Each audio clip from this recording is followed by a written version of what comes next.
relacionados con los riesgos. Nosotros todos somos una empresa de geólogos que hacemos trabajo sobre todo en geología relacionada con la ingeniería geológica, con todo lo que tenga que ver con riesgos de deslizamientos, movimientos de laderas, de temas de cimentaciones, en fin, todo ese tipo de apoyo. Y en temas medioambientales, de evaluación ambiental, temas de ese estilo, ¿no?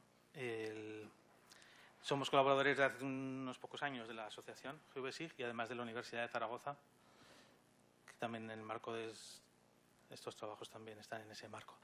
Un poco íbamos a hablar eso de riesgo de caída de rocas y riesgo de movimientos de laderas con el apoyo de GVSIG.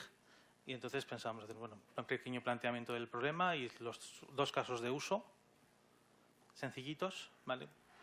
Entonces, por empezar y por situarnos, esto es, ya lo tenemos todos muy claro, pero tenemos que ser conscientes, y a veces parece que no lo somos en mucho, de que la Tierra es, al igual que otros cuerpos del Sistema Solar y al contrario que otros cuerpos, es un planeta dinámico, es un planeta con una dinámica y que no es estático, aunque muchas veces, yo digo que la sensación que tenemos las personas es de que las cosas van a estar siempre donde siempre han estado, teniendo en cuenta que nuestra escala de visión es muy limitada en el tiempo. Es un planeta dinámico con lo que llamamos una geodinámica interna y una geodinámica externa. Una geodinámica interna que por la dinámica del manto que está debajo de la corteza, pues tenemos movimientos de placas que dan lugar a terremotos, volcanes. Eso a su vez genera otro tipo de cuestiones y al final, las externas, pues la cuestión de todo que tiene que ver con la atmósfera, con el viento, con el agua, y todo esto al final tiene que ver con un modelado del paisaje. El paisaje, las cosas no siempre están, no están donde siempre han estado ni lo estarán. Esto es a lo largo de los últimos millones de años, cómo ha evolucionado la distribución de las tierras emergidas. Podemos reconocer aquí varios continentes y cómo se han ido moviendo. Pero hay una escala más cercana, pues tenemos las zonas estas zonas del Pirineo, por ejemplo, del Pirineo de Huesca, donde vemos cómo hay caídas de piedra que generan estos abanicos de aquí, como hay zonas que se inundan y esto lo asumimos, nos gusta incluso verlo, incluso cuando subimos al Pirineo y vemos que hay un desprendimiento, decimos, oye, va, qué bien, a ver si me da tiempo de hacerle la foto y tal. Y los problemas surgen cuando interaccionamos nosotros con el medio. Entonces, por poner algún ejemplo, aquí tenemos arriba dos fotos del puerto de Monrepós, no sé si lo conocéis, es el que sube de Huesca hacia Sabiñánigo y sigue al Pirineo y da acceso a multitud de pistas de esquí. Es el principal acceso del Pirineo. Embotellamientos todos los fines de semana.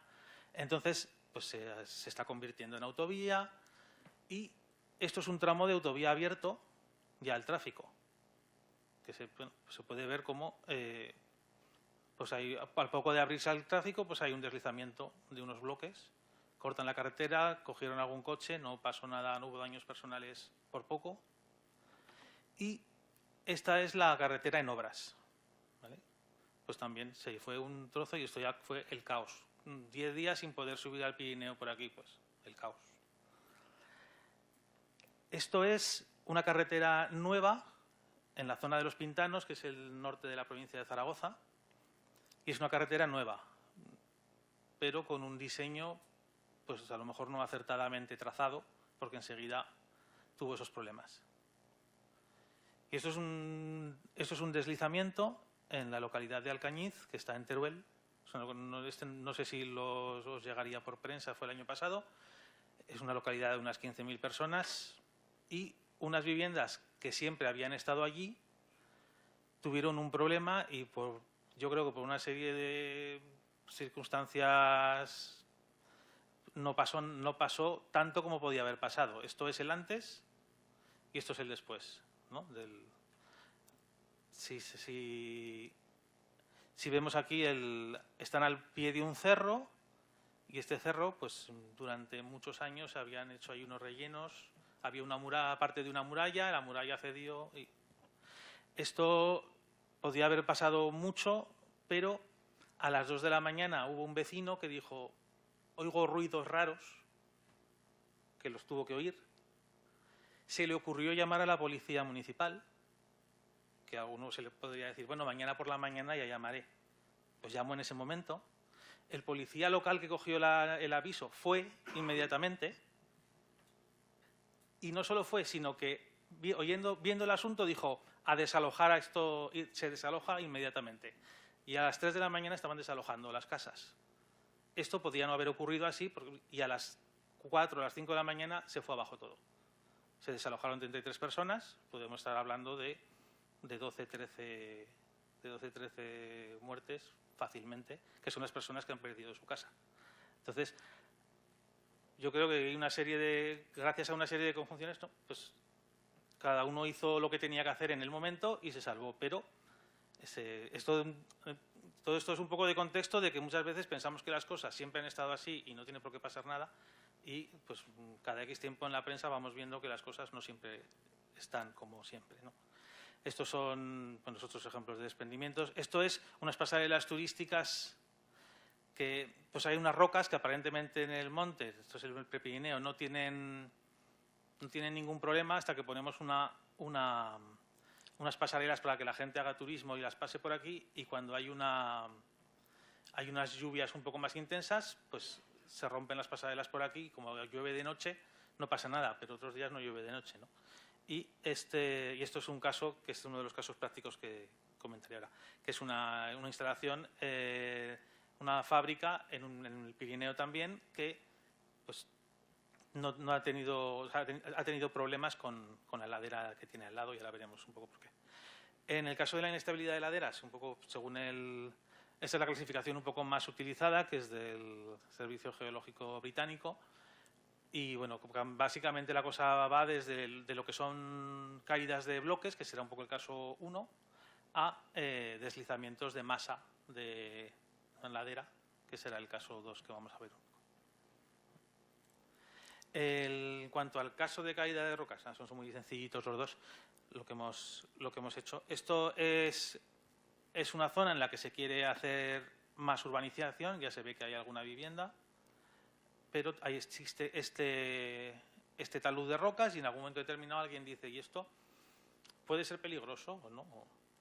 Entonces, bueno, esto es un poco el relieve sombreado hecho con GeoVSIG y aumentando un poquito el tamaño de punto, entonces queda ahí un quedo difuminado, pero bueno, porque se da un poco idea de cómo es la zona, ¿no? Y este es el tipo de talud que hay, y entonces pues por aquí quieren hacer más viviendas. La caída de rocas es una cosa que se puede un poco simular, entonces se analiza un poco tanto el talud que genera la caída de las rocas como las propias rocas que se caen, viendo su geometría y sus propiedades. Puede ser qué tamaño de roca puede caer, si se puede fragmentar conforme vaya cayendo o va a caer un solo bloque, cuál es el rozamiento con el terreno que tiene, cuánto se va a amortiguar la caída, si va a rebotar. Entonces, los tipos de caídas que tenemos son pues, la caída libre, digamos, que puede ir rodando por la ladera o dando saltos o rodando por la ladera, ¿no? Entonces, esto se hace que hacer un trabajo de campo, hay que analizar bien qué tipo de procesos podemos tener y cómo. Y aquí lo que hemos utilizado es una herramienta que no es libre, es un Rockfall de la casa Rock Science, que aquí lo que te permite es a unos perfiles que tú delimitas, necesitamos tener un modelo digital del terreno, y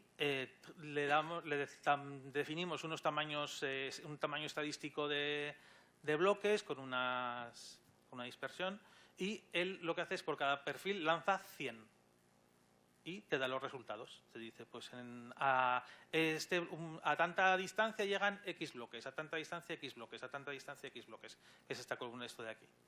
¿Vale? Nos dice a cada distancia dentro del perfil cuántos bloques llegan hasta allí. Esto lo podemos hacer en distintos perfiles, hay que hacer varios.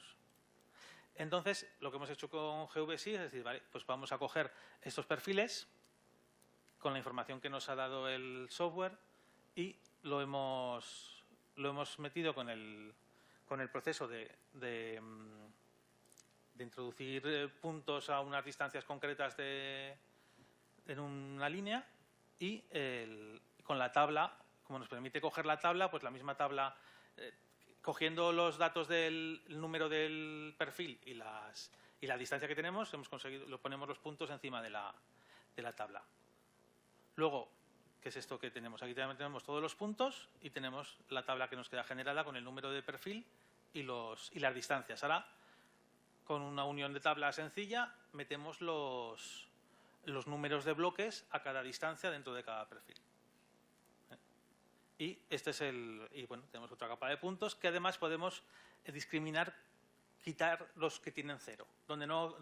Hasta donde no llega ningún bloque los quitamos y nos quedamos solamente con esos puntos amarillos que son donde han llegado los bloques.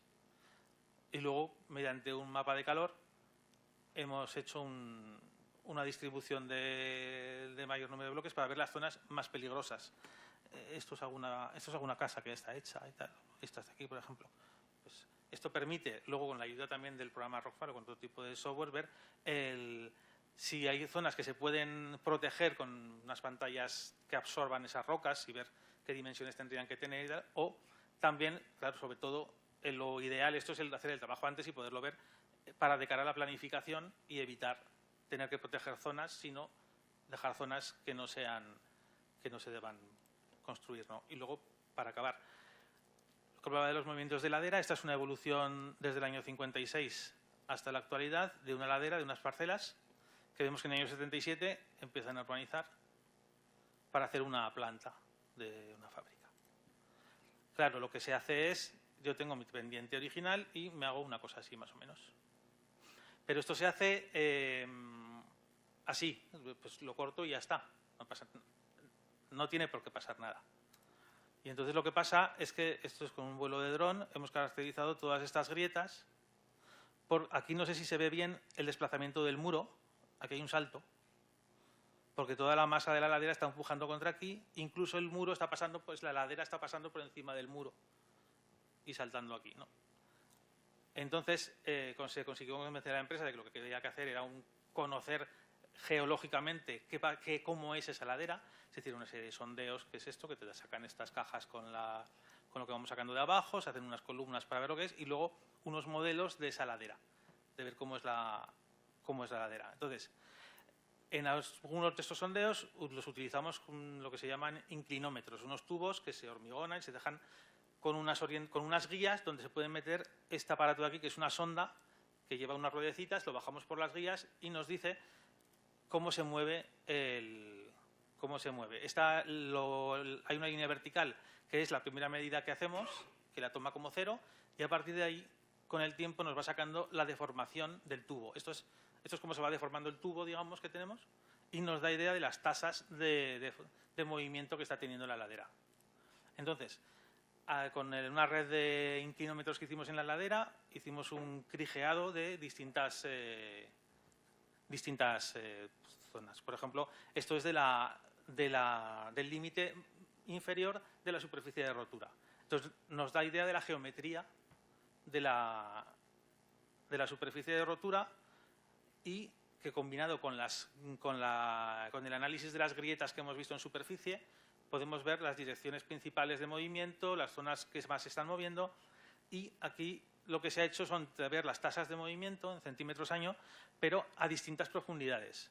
Como tenemos un registro continuo de profundidad con el inclinómetro, pues vamos midiendo, vamos sacando una serie de puntos a distintas profundidades y podemos ver cómo la zona superficial es la que más se mueve y la zona más profunda es la que apenas, incluso no se mueve, ¿no? Y bueno, pues como conclusión ya, pues nada, bueno, simplemente lo obvio, ¿no? Que el GVSIG permite la presentación de datos obtenidos mediante estos programas de simulación y modelización, que mediante las herramientas de análisis que tiene GVSIG es posible delimitar zonas de riesgo, permitiendo tomar medidas, y las herramientas de GVSIG permiten también interpolación a partir de datos puntuales, en fin, que yo creo que es una herramienta que tiene bastante aplicabilidad e interés en la prevención de riesgos, sobre todo en lo que hemos trabajado nosotros en riesgos geológicos, ¿no? Y esa es la cosa.